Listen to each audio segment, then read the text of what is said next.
Sir काल 40 ते 50 कोटींचा ड्रग्स पकडल्याची माहिती समोर ते नेमकं काय प्रकरण आहे, किती आरोपी अटकेत आहेत आणि कशा प्रकारचं सिंडिकेट आहे? काल सायंकाळी अंदाजे 7 ते 8 वाजता हायवे सेफ्टी पोलीस कर्मचारी आणि अधिकारी त्यांच्या कारवाई चालू होत्या नाकाबंदी करून.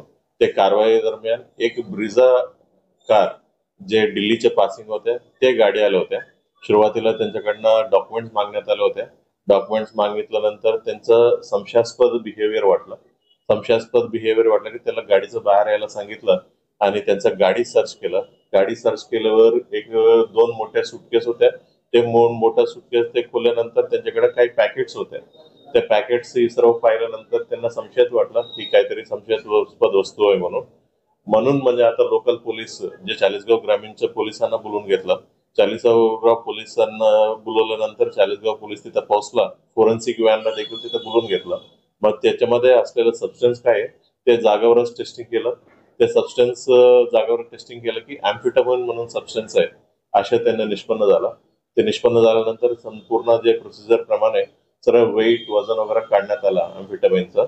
सर्व मिळून म्हणजे 43 किलोचं एम्फेटामाइन निष्पन्न झालेलं आहे. आता सध्या मार्केटच्या भावानुसार ती 64 करोड 48 लाखाचा किमतीचा असं निष्पन्न झालेलं आहे.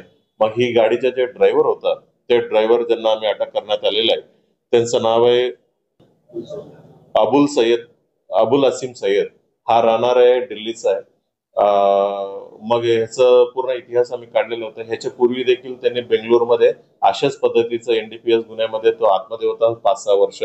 आता सध्या कुठून आणलेला आहे आणि कुठे जात होता याचं प्रथमदर्शनी आम्ही जे त्यांना अटक केल्यानंतर तपासामध्ये असं निष्पन्न झालं की हे दिल्लीवरून बेंगलोरला जात होता आणि बेंगलोरला जात असताना आपला रस्त्यावर इंटरसेप्ट झालेला आहे आणि इंटरसेप्ट झाल्यानंतर त्याचं पुढील कारवाई जे सांगितल्याप्रमाणे कारवाई झालेली आहे की नेमकं यांचं कोण माल दिलं होते आणि कोणाला डिलिव्हरी करणार होत्या ही सर्व बाब आम्ही तपास करणार आहे.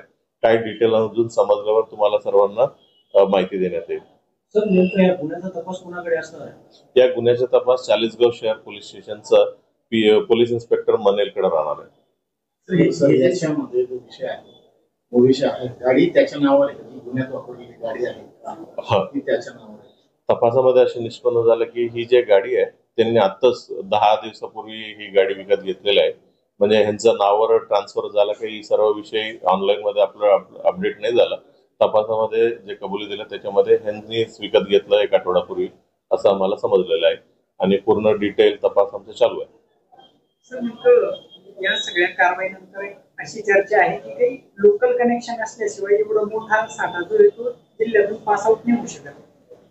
जिल्ह्यात कुठे काही त्यांनी डिलिव्हरी दिली या संदर्भात काही प्रायमरी इन्व्हेस्टिगेशन समोर आले का?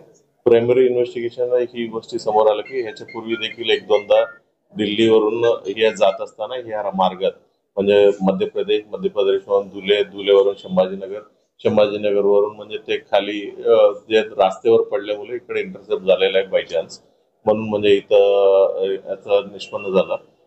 असं कोणताही जिल्ह्याचा किंवा महाराष्ट्राचा संबंध अजूनपर्यंत समजलेला नाही.